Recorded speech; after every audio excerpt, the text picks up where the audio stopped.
Metric confusion is revenue confusion. If you're tracking everything, you're learning nothing.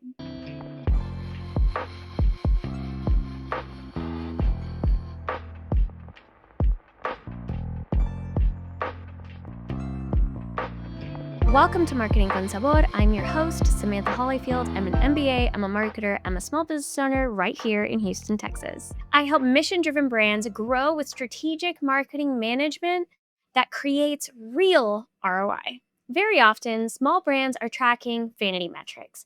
That's likes, that's comments, that's shares, but you know what that isn't? Those things don't tell us why we aren't getting sales, why we aren't getting donations, why we aren't getting leads. That just tells us if somebody likes us a little bit, maybe. I don't know.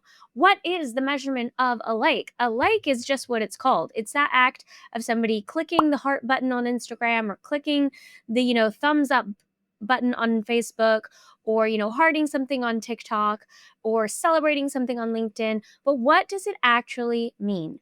Because very often something is just click it and forget it. So it's just like, oh, that's pretty, I like it, or oh, that's a good quote, I like it. And they just move, those users move right on. So do they actually like us?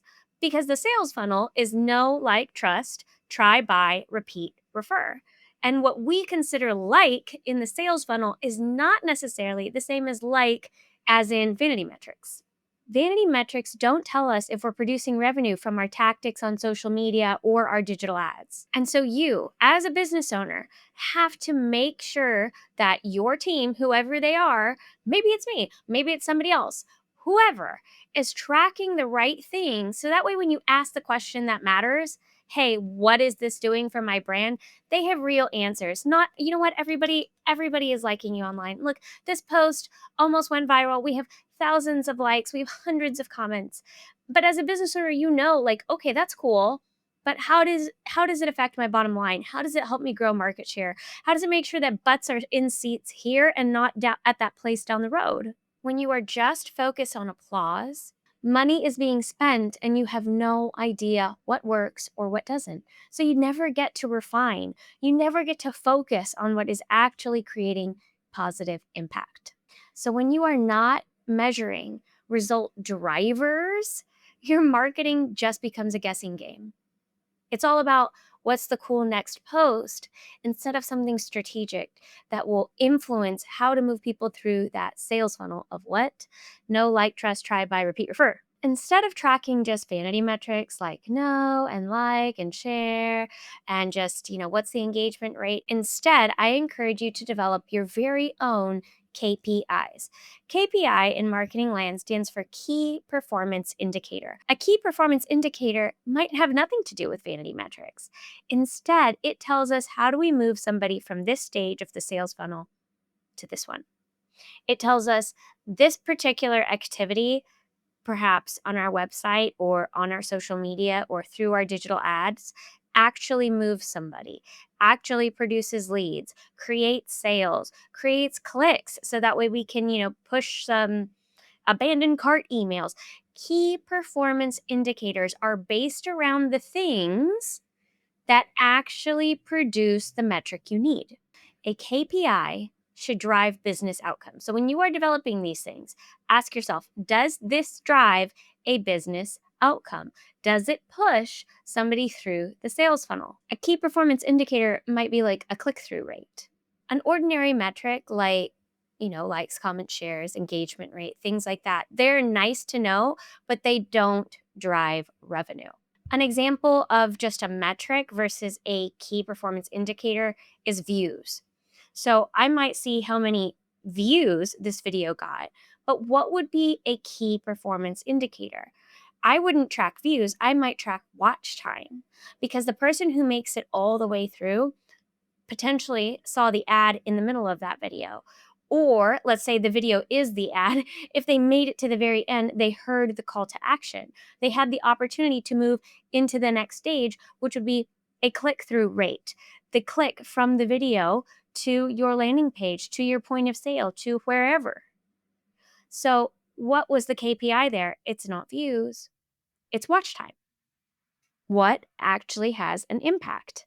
For the sake of this short video, I'm going to give you 5 key performance indicators that every small brand should track. One is traffic quality on your website. We're not talking about just the number of visitors, we're talking about the quality of the visitor. So we're not just looking at volume, we are looking at relevance and intent. We are looking at bounce rates, time on site, and returning visitors. That will give us a clearer view of what this particular person is doing on our website.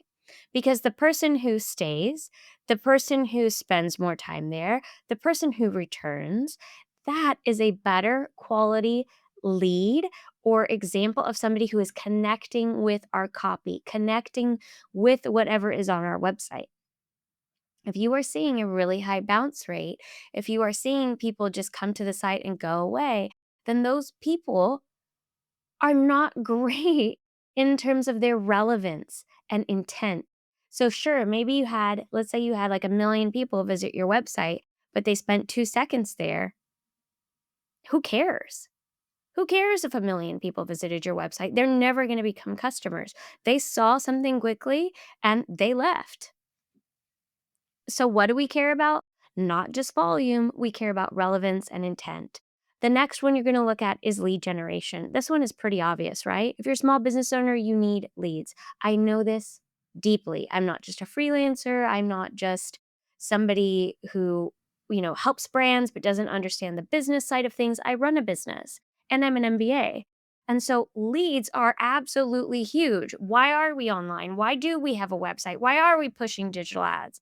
We need to bring people into our funnel so we can convert them to sale. And so lead generation is a pretty obvious KPI. And it is also obvious that this is a conversion that has intent. If somebody was willing to submit their email or a phone number, go through a lead generation form, relevance is there, intent is there. If leads are low, you may have a messaging problem. You might have a UX problem, so like user experience. Maybe your website is loading really slow and so they're leaving. Or maybe you are attracting the wrong audience, which goes back to likely a messaging problem or perhaps a literal audience problem through your digital advertising. The next important KPI for a small brand is going to be cost per lead. Cost per lead is pretty obvious to a business owner, but the thing that often gets forgotten is that you need to compare the cost of your leads for the benchmark for your industry. Now, that's not just any benchmark, it's literally for the ad platform that you are using. So, if you are using Google Ads, I guarantee you can find out the average cost per lead for businesses in your industry. And then you have the opportunity to go look at your cost per lead that you're producing through your ads and saying, okay, am I being unrealistic when I'm pushing my team to bring this cost down? Or am I meeting a benchmark and being like, okay, this is the average cost per lead and we're beating it, or maybe we're a little above. So maybe we can do a little better. Or you know what? I need to applaud my team. And if those leads aren't converting, then I need to work on what happens after the lead is acquired, right? So after the lead is acquired, what is the sales system to get that thing converted? If your CPL is meeting a benchmark or exceeding a benchmark, the problem might not be the lead, it might be what happens after. So you have to have KPIs, you have to understand the funnel, and you have to understand benchmarks so that way you can adjust in the right places.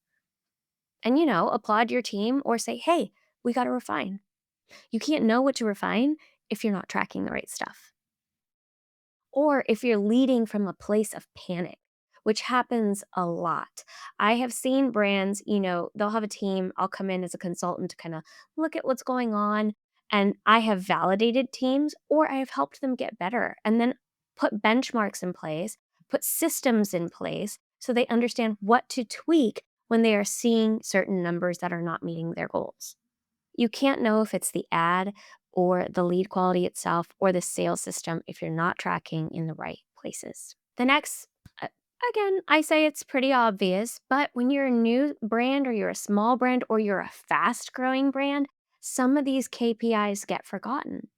And so, especially if you're somebody who's growing quickly, it can be easy to forget that you need to track this stuff because money's coming in. And so that's exciting. But as soon as it slows, then suddenly there's panic, right? I'm not keeping the momentum. Maybe my costs have increased as I've scaled. And suddenly you fall to the level of your systems is kind of as the saying goes. And so if you don't have those systems in place, if you're not tracking these KPIs, maybe things are great for a season, but as soon as they're not, you panic. And so the next obvious one is going to be conversion rate. Conversion rate is the process of going from lead to actual customer. So I said before, maybe you have a decent cost per lead, but then they're not converting to sale. Well, I'd say, well, look at your sales system, and then of course look at the quality of the lead.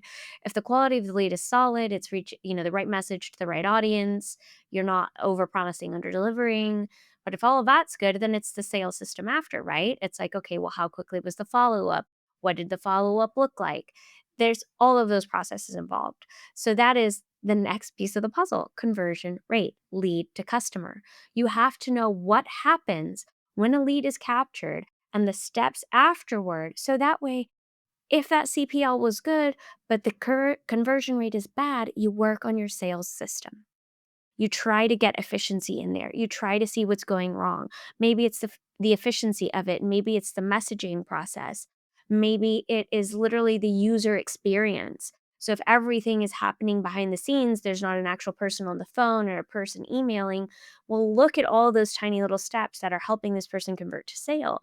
See where they get lost, see where they dip off. Let's say it's a series of emails. You can easily see where that open rate stops happening, where that click through rate stops happening of those emails, and it'll tell you what to refine. If you have a low conversion rate, you have a nurture problem or an offer problem. The next big one is customer lifetime value. This is another thing that really gets overlooked, especially if you're new. So, when you are tracking a customer's lifetime value, you're not just looking for what the immediate sale was. You're looking for the totality of this person. How much revenue do they bring in on the front end? How much revenue do they bring in later? And when do they stop buying? If you can see that full process, then you have something to work toward for every single new lead that comes in the door. So it's like, hey, we get this initial sale, we have this upsell here, and we have this. And then we know that after that, this person really doesn't need us, or they lose interest, or their baby is older and they're outside of now our product range. But, maybe they're working on baby number two. But you understand, you have to see the customer lifetime value gives you a potential dollar amount, revenue amount that you can sales amount that you can bring in from a single customer, and you want to model it after probably your best customer and then try to make other customers fit that same life cycle. So, if your lifetime value is too low, you know you have a retention problem, or maybe there are missed opportunities on upsells. Where is the gap in terms of getting the most out of this person? Not in a way that's, salesy or gimmicky or manipulative, but in a way that you are truly using your full potential to help this person, because that's how you extend LTV.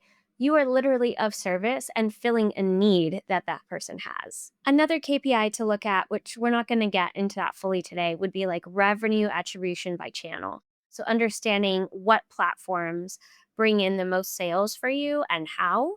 That is really huge. Now, we're not going to dive into it today, but consider it for next time. If you want a marketing manager who builds ROI systems and doesn't just chase trends, or somebody who works alongside your existing team to understand what is working, what is not working, and develop the systems in order to know what to fix and how, I'm your girl. Go to hollyfieldconsulting.com. And if you want to know a little bit about me and my philosophy, things I love, things I hate when it comes to marketing, you can go check out my little book. It's marketing for people who hate marketing, but love the people they serve. Any brand who loves the people they serve automatically has so much potential. Why? Remember when I said that LTV is directly related to your ability to kind of like fill in needs for meet needs of your best customers? That is somebody I love to work with, because it's not hard to like squeeze out LTV and bad upsells to people. It's like, no, you are actually creating products and services that help this person throughout their journey. And so then working on LTV gets a whole lot easier, a whole lot better. And you're probably watching this video if you're somebody who loves the people they serve because you want to reach them well. And you have something burning inside you, whether it's a physical product or just a place that serves the community, that you're like, hey, I know who I need to reach. I want to reach them, and I have something they want. You can find that little book in the comments. It really gives you a guide to doing marketing in a way that doesn't feel gimmicky, that isn't chasing all of these trends.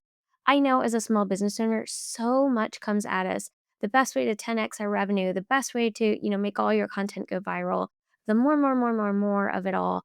And it's like, okay, how do I sift through the BS? This book is going to help you do that.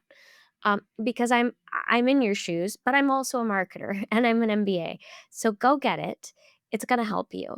And if you have questions about KPIs, or if you're looking at your metrics but you don't understand what to fix, comment.